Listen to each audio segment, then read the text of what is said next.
Hi, I'm Paul Shepherd, your mindset coach, and welcome to the Mindset Change podcast, where you can be inspired and learn how to transform your mindset so you can create the life you truly want to live. Today, I'm talking to Dr. Shauna Shapiro, who is a clinical psychologist, professor, internationally recognized expert on mindfulness, and best-selling author of books including the classic book, Good Morning, I Love You. Dr. Shauna Shapiro's TEDx talk, The Power of Mindfulness, is an absolute must-see, and it's been viewed over 2 million times. And welcome, Shauna. Thank you. I'm delighted to be here. So the show is called Mindset Change, and I wanted to ask you, so we're going to dive right in. Why do you think it's so hard for people to change?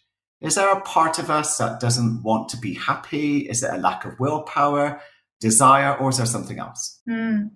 Well, I think it's a complex question, but I'll give you what I think is the most kind of important variable in why people don't change. It's because they keep doing the same things. So the way that change happens, it's not like you just flip a switch that instantaneously turns off the bad and turns on the good. Change happens in increments over time, and it requires practice. It requires creating new neural pathways. And so what happens is, for someone who, let's say, is depressed, they keep practicing the same thought patterns, the same emotional pathways, the same behaviors, so it doesn't change. That change actually arises from doing something different. And so, yes, there are other, unconscious factors, and there's, of course, mindset plays a huge role. Whether or not you believe you can change is incredibly important and scientifically predictive of whether or not you will change. But it comes down to practice. One of my favorite phrases is, what you practice grows stronger. And it's true, right? This is the foundation of neuroplasticity. Whatever repeated thoughts, behaviors, emotions that you're practicing day in, day out, those are the pathways that are getting stronger. If you want to change, you have to do something different. And why do you think it is that people struggle to practice, especially something like mindfulness? I mean, mindfulness changed my life in ways I couldn't have imagined. I had an anxiety disorder, and it's one of these things which I began to discover I didn't get it. And I sort of dipped my toe in and out. So when someone told me that thoughts were not real, I was like, what? What are you talking about? I'm thinking it, so it must mean something. What do you think it is what is it about mindfulness itself that we struggle with? Yeah. So, and I wouldn't say it's just mindfulness. I'd say it's the things that are good for us. We struggle with going to bed on time. We struggle with not drinking too much, and we struggle with not overeating, and we struggle with our relationship to social media. And so I think for a lot of us, especially in this culture of kind of instant gratification, it's very challenging to engage in behaviors where we don't see the benefit immediately.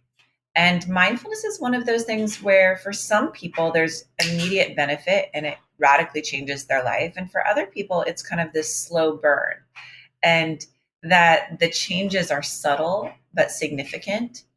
And so I think the first step in any kind of behavior change, but especially starting a meditation practice, is to set your intention and to really know why you're practicing, to have this motivation that doesn't come just from the outcome that moment, but like kind of a longer term direction, right? It's not necessarily a destination. It's a movement, a progress towards. So I think that's really important in starting a mindfulness practice or in any behavior change. The other thing is, we have this idea that we should immediately get it. We should immediately be good at something. That there's almost this kind of perfectionism where we hold ourselves to these unrealistic standards of expectations, and then we beat ourselves up when we inevitably don't meet them. And so part of the practice, and what I tell all of my patients and clients and students, is to have, a very compassionate mindset, and also to set ridiculously unambitious goals, like to set goals that are simple, that are attainable, that you can practice over time, even if it's 2 minutes a day. you start there. No, I wish I'd had you as a teacher because I was so hard on myself learning mindfulness. I thought I don't get it. I'm not good at it. So I think it's also my ego. I felt so ashamed that I just wasn't getting it straight away. I felt like a failure. So I pretty much gave up, but I kept being drawn back to it. And you talk about in your latest book, Good Morning, I Love You. You talk about 3 elements of mindfulness, which I'd not seen it written this way before. Can you tell us what they are? Absolutely. So there's 3 core elements of mindfulness. My colleagues and I developed this model because you're not the only one who got confused about mindfulness and who kind of beat themselves up for not doing it, quote, right. So a lot of times people think that their mind is not supposed to wander. And when it wanders off, they're like, crap, I'm terrible at this. And they quit. Yeah. And so the first element of mindfulness that we talk about is your attention. And we explain to people that part of mindfulness is training your attention. Part of mindfulness is knowing that your attention wanders 47% of the time. That you're spaced out half of your life. And that's the average human being. That's not just you. You're not the failure. And so, right. So mindfulness teaches us to train and stabilize this attention, to start to cultivate it. But as you start to do that, there's so many different things to pay attention to. And so you have to reflect on, why are you paying attention? What's important? So this is your intention. What do you care about? What do you value? Right? We have a million different choices. So even for people listening right now, why are you listening? You could be putting your attention so many other places, but you're listening to this conversation. You're listening to my voice in this moment. Why is that important to you? And then you ask yourself, well, maybe I want more peace in my life, or more clarity, or maybe I want to be less hard on myself, less judgmental. So that's your intention. And so as your intention motivates you, it helps you focus your attention. And our intentions, they're not just psychological, they're neurochemical.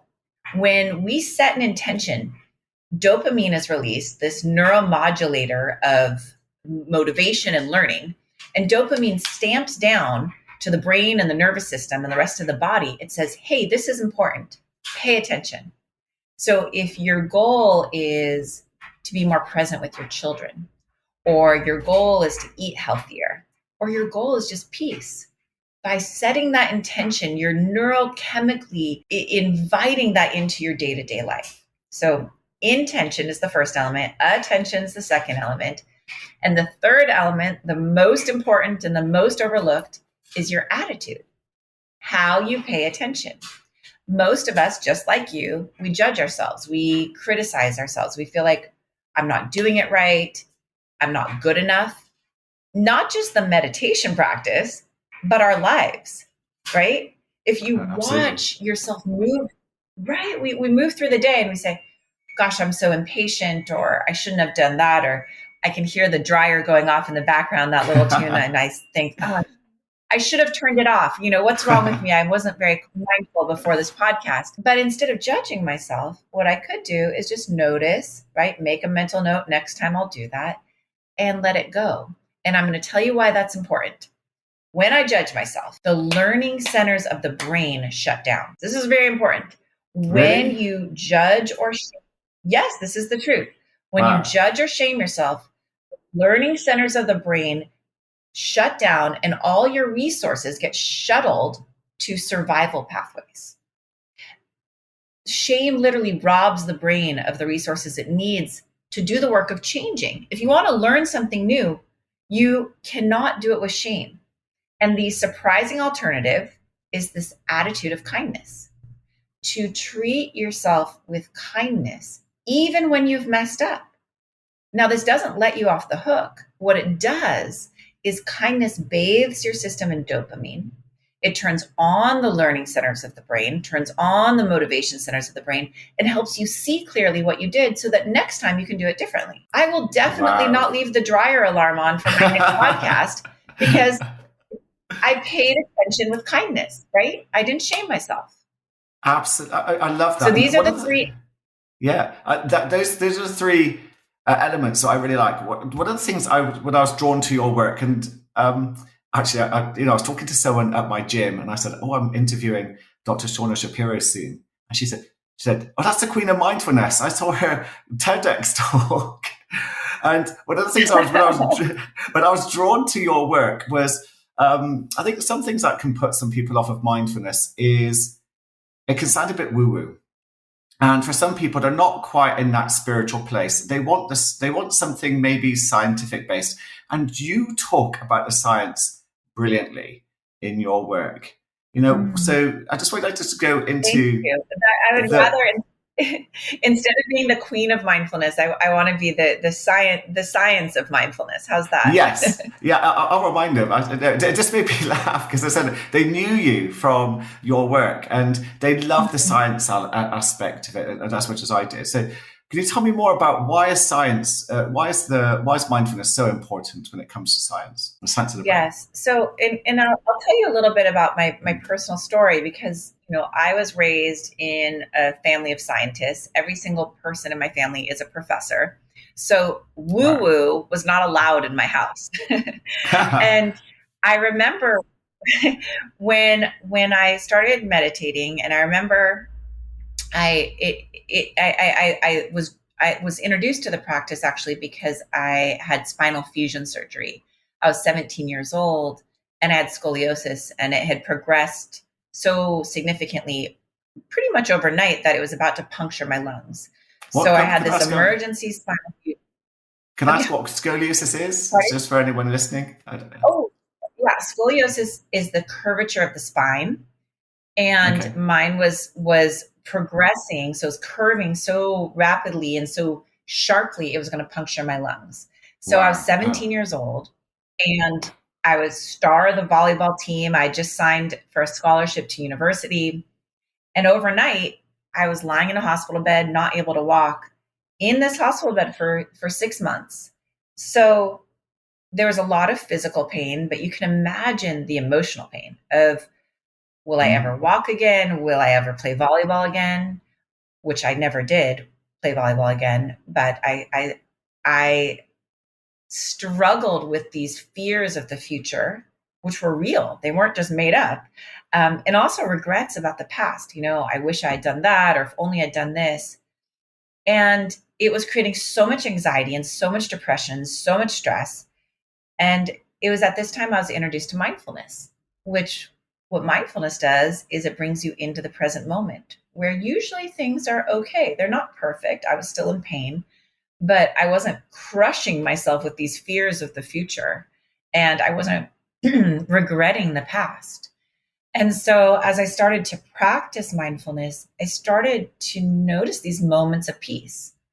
And it didn't take away my pain, and it didn't Wow. take away all of the fear, but I felt like I could breathe again. And as I continued to practice, and as I continued to heal, eventually 2 years later, I went to Thailand and Nepal to kind of really experience meditation, to go to my first meditation retreat and to really dive in. And I'll get back to the woo woo part in a moment because that's already sounding woo woo enough. So I was there for a few months. I went to a silent meditation retreat. And what I experienced at that retreat was that for the first time since my surgery, my body wasn't in pain. And it was one of the most remarkable things I've ever experienced. Now, I will tell you, I've had lots of pain since then, so it didn't miraculously cure me. Okay. But for whatever reason, it took away the pain for a short amount of time. And there was a peace that I felt that I had never experienced before. And I was so surprised and awed by this, that when I came back, because I come from a science family, I decided to get my PhD and to study scientifically mindfulness so that I could better understand what I had experienced. And more importantly, so I could teach it to others. And that was 20 some years ago. And I've now published over 150 scientific articles and written 4 books. And That's what I can insane. tell you as a scientist, right, as a scientist, not as a woo woo person, but as a Yeah. scientist, is that mindfulness works. It's good for you. It reduces depression. It reduces anxiety. It decreases our stress. It helps us sleep better. It improves your immune functioning. It improves your ability to learn and remember and pay attention. There are so many benefits of mindfulness. It's not a cure-all, but it works. There was some articles recently talking about some of the drawbacks to mindfulness. Do you know of any drawbacks to mindfulness? As in, I don't know if you know there's a Andrew Haffenbach talked about in the Journal of Personality and Social Psychology that it reduces guilt. Yeah, Willoughby Britton has done some of that work, which is really important work. Here's what I'll say. With everything, there's potential and pitfall. I think with mindfulness, it's really important to have a teacher, someone who is you're working with, either a coach or a therapist or a meditation teacher, who is monitoring your progress. With anything that is powerful and effective, you want to make sure you're doing it right. So some of the dangers to watch for are what I've seen. I'm a clinical psychologist, so I've worked with lots of people. Sometimes people can use mindfulness to dissociate from their pain. So instead of using it to kind of face the pain and go in and through, what they say is, oh, that's just a thought, or that's just an emotion. And they start to distance themselves and they use it as a retreat. So one important thing to understand about mindfulness is not a way to ignore what's happening or say, oh, I don't need to worry about the future because I'm in the present moment. It's a way to face whatever's happening with kindness and with presence. So that's one pitfall. Another one could be if someone dives into the pain and hasn't built this muscle of kindness and compassion for themselves, this attitude that we were talking about, and all of a sudden they're in their depression and then they start beating themselves up and judging themselves for being depressed, it's going to spiral and become worse. And that's why you need a teacher who, I remember one of my teachers, she said to me, notice the tone of your voice when your mind wanders off. Are you beating yourself up like, darn it, Shauna, get back here? Or is it sweet? Is it kind? Is it like, sweetheart, come back? And these little pointers from teachers are incredibly important because it's a slippery slope, right? It's kind of the razor's edge between which direction you go with mindfulness practice. I think that's such a good reminder of, really cultivating that kindness. And I was reading through the journal, and it did say that an antidote, if you want to call it an antidote, would be a loving kindness meditation, which I looked on your website. You can get as a download. Yes, it's free. Go to my website. So one of the most important discoveries of my whole life was loving kindness practice. And when I'd been practicing meditation, I was about 29 years old. So I'd been practicing for, about 10 years. And Jack Kornfield was one of my main teachers. And I got pregnant when I was 30 years old. Okay. And I remember him saying, you need to start a loving kindness practice. And I said, no. I love my mindfulness practice. My mind is sharp and clear and attentive and focused. And I don't really need that woo-woo loving kindness stuff. And he said, oh, no, you do. And he said, if you're going to bring a baby into the world and you're going to be a mother, you need to learn how to really open your heart. And so I started practicing loving kindness for my child in my belly and for myself and for my family. And it truthfully has been one of the most powerful practices. I do it still every day since then. It's been 17 years. And since I gave birth to my son, who's now 17 years old. And it's one of the most beautiful practices because what loving kindness does is it trains the heart in kindness, in unconditional caring for yourself and for other people. And I think it's a beautiful pairing with mindfulness because if you're very judgmental and critical, mindfulness, you might not notice that you're kind of judging yourself the whole time. And then you're strengthening that pathway. In fact, I'll tell you another story from the monastery because this is one of my favorites. So when I got there, I didn't know much about meditation. I had just been reading a ton about it, but I never had a teacher and I'd never really even meditated, that I, formally at least. And so I get to the monastery and the monks didn't speak very much English and I didn't speak any Thai, but they explained to me mindfulness was about paying attention. And they said the way to focus your mind and train it, like you go to the gym, right, is to feel your breath going in and out of your nose. So I began 1 breath, 2 breaths. My mind wandered off. I brought it back. 1 breath, 2, it wandered again. And just like you, no matter how hard I tried, my mind kept wandering off. And I started to judge myself. What's wrong with you? You're terrible at this. Why are you even here? What were you thinking? You're a fake. And luckily, a monk arrived who spoke English, and he asked how I was doing. And I said, I'm so frustrated. I feel so terrible at this. I'm impatient. I'm judging myself. And then he looked at me and he said, oh, you're not practicing mindfulness. You're practicing judgment, impatience, frustration. And then he said 5 words I'll never forget. Yeah, oops. He said, what you practice grows stronger. What you practice grows stronger. He helped me understand that mindfulness is not just about attention. It's about how you pay attention with this attitude of kindness. And sometimes you need to actually practice that kindness. You can't just turn it on. And that's where the loving kindness practice is so helpful. Again, it's hearing you talk about that, and just hearing you talk about what you practice makes you, what grows stronger. So if you practice judgment, it's going to grow stronger. And again, it forms as part of neuroplasticity, that natural brain pattern. So it becomes subconscious. It becomes something that we do automatically. Exactly. And then when you asked me at the beginning of our conversation, why don't people change? It's because they don't even know that they're practicing these pathways of self-judgment. And so what mindfulness does is it brings into the light of awareness. It helps you see clearly your patterning, and it helps you clarify your values, your intentions, so that you can get back on course. And you don't have to change overnight. I always say to people, 5% more, right? Can I be 5% kinder, 5% less judgmental? Can I focus my attention 5% more?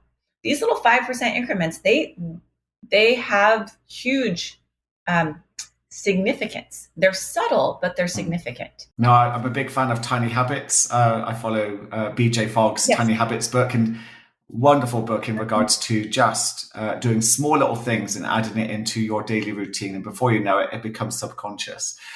Talking of routines, I mean, a non-negotiable for me, besides mindfulness meditation, is journaling. And your new book is a journal. So that was a surprise. I was like, oh, okay. So went through, and not only is it a journal, it has lots of nuggets of science in it.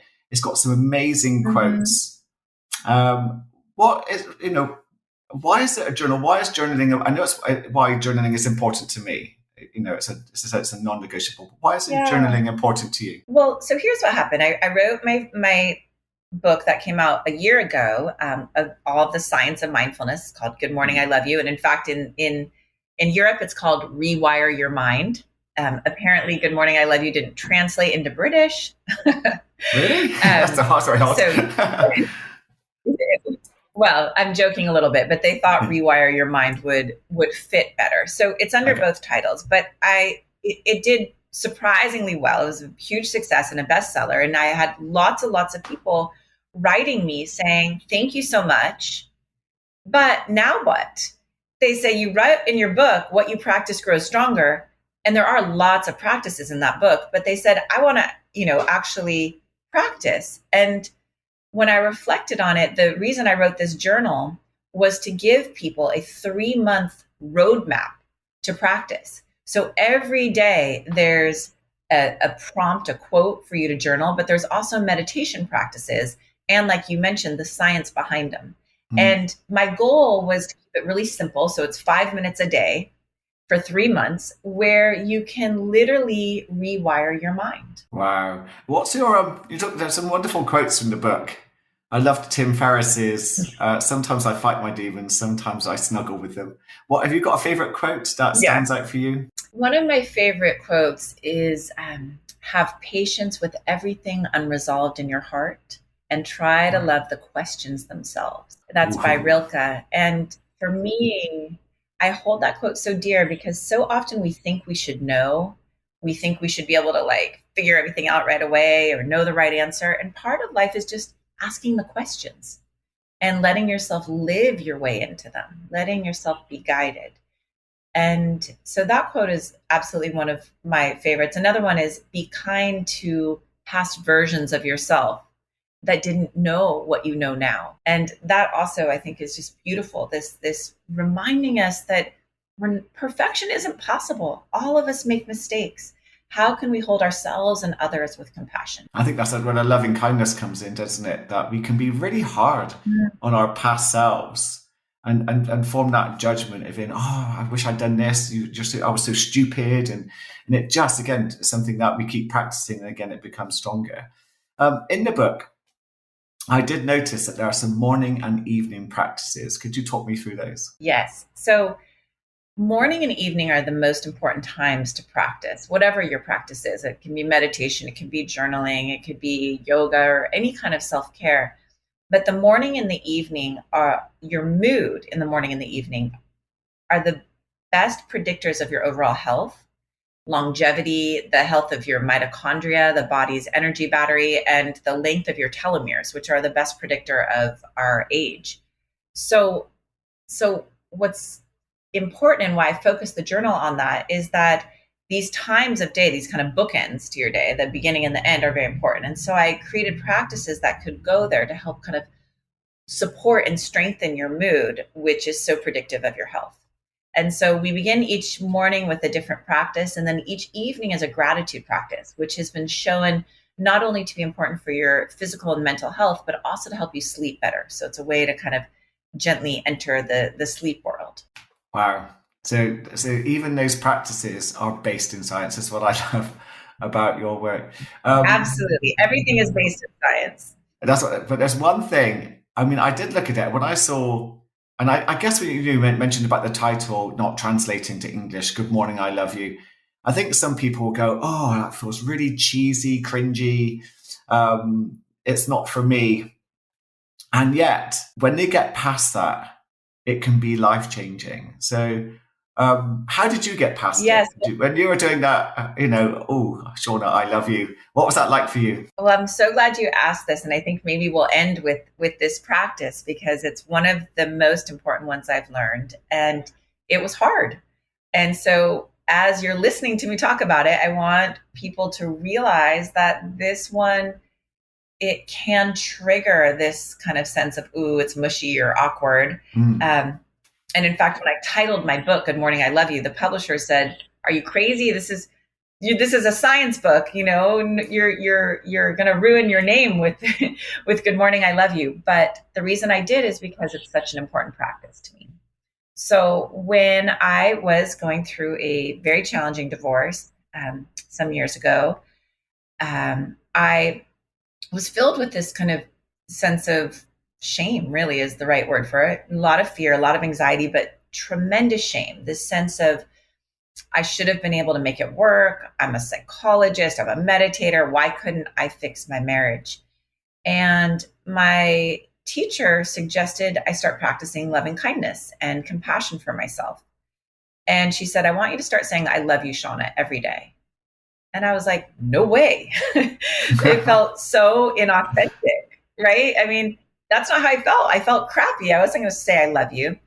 So she saw my hesitation and she said, how about just saying good morning, Shauna? When you wake up, put your hand on your heart, take a breath, and just say good morning.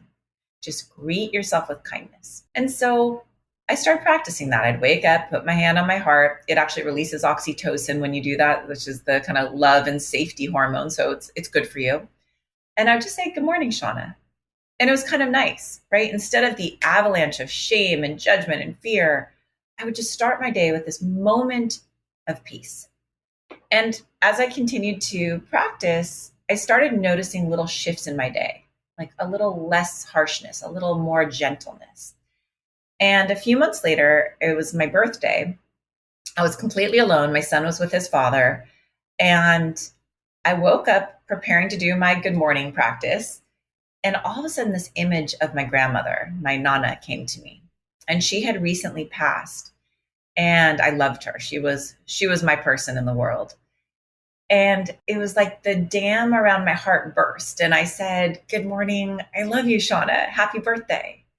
And it was this love came pouring in, my Nana's love, my mother's love, my own self-love. And, I wish I could tell you every day since then has been this miracle of self-love and I've never judged myself again. And that's not true. But what is true is this pathway was established and it's been growing stronger every day.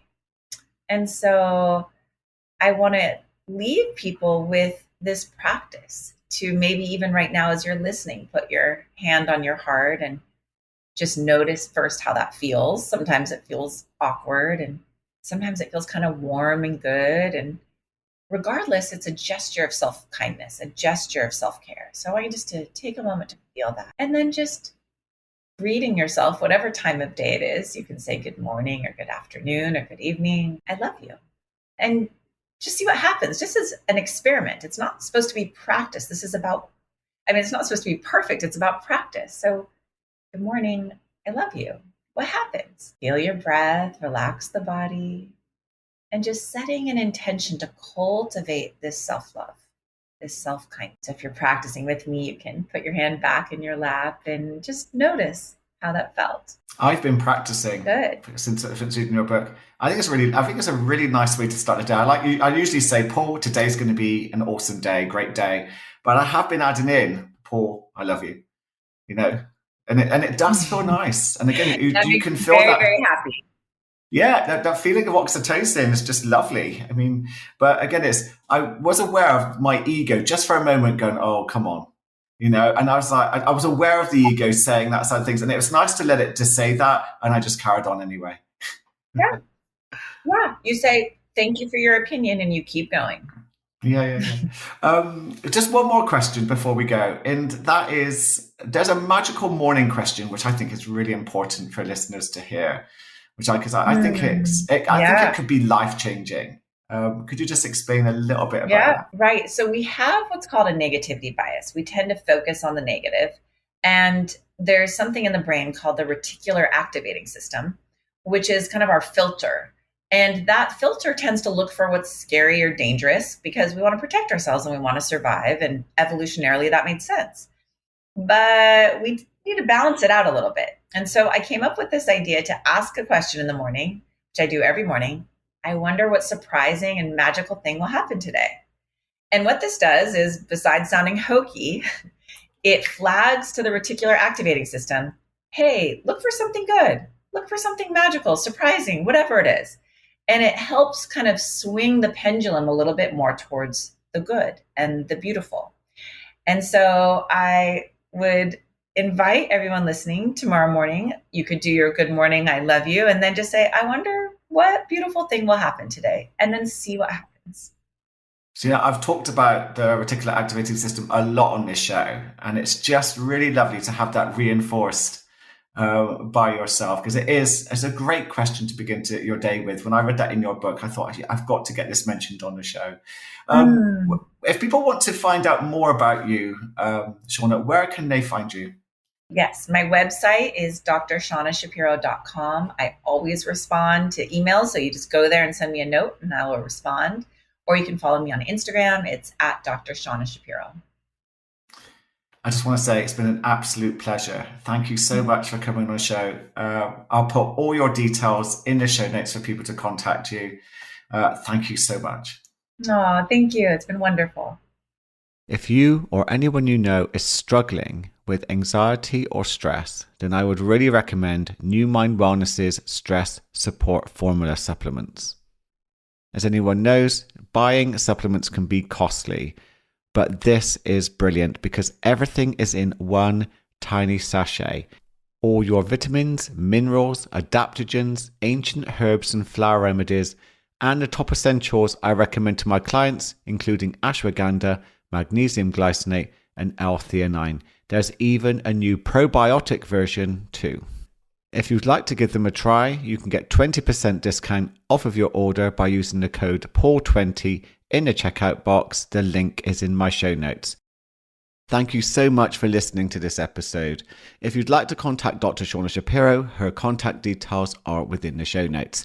If there's anyone else you would like me to interview or a subject you would like me to cover, then please let me know in the Apple Podcast comments.